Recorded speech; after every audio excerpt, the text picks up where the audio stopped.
Allez, voici quelques chiffres assez édifiants concernant un aliment qui a envahi notre alimentation en France, le sucre.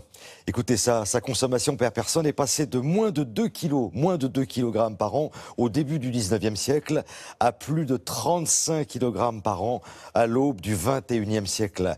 Consommation évidemment qui n'est pas sans conséquence sur la santé.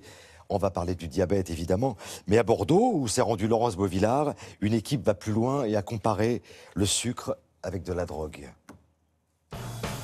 On pourrait la nommer la drogue du plaisir. Beaucoup d'entre nous seraient déjà sous la dépendance de cette douceur perverse. Cette drogue dure, c'est le sucre. À Bordeaux, on a comparé la consommation de cocaïne avec l'autre poudre blanche chez Laura.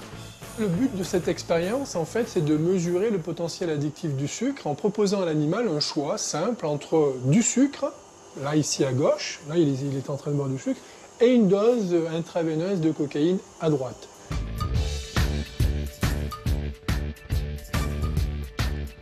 Et donc là, ces animaux-là ont, pendant des mois, consommé de la cocaïne et donc ont développé tous les signes d'une addiction à la cocaïne. Ils ont escaladé leur consommation, par exemple. Mais malgré cela, lorsqu'on leur propose le choix entre la cocaïne et le sucre, ils se détournent de la drogue pour consommer le sucre. Là, ils viennent choisir, en fait, le sucre.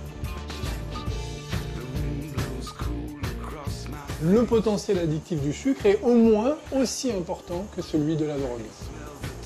Ce rat a préféré largement le sucre à la drogue et en fait, cette préférence, on l'a observée sur les centaines de rats que nous avons testés depuis 10 ans, chez 90% d'entre eux.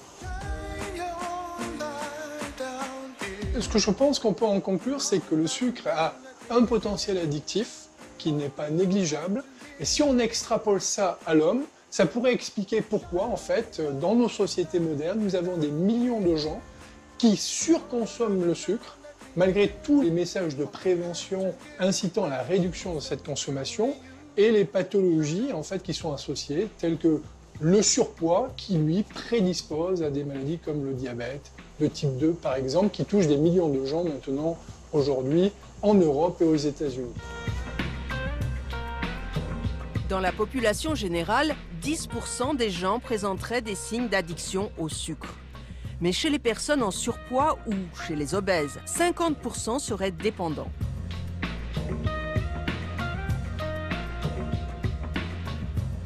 Tout a commencé au début des années 70, lorsqu'on a commencé à rajouter du sucre dans tous les produits fabriqués, manufacturés, pour finalement pousser les gens à les consommer.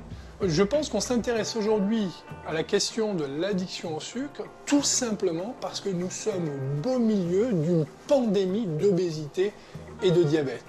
Et la surconsommation de sucre est un facteur déterminant dans ces pathologies-là.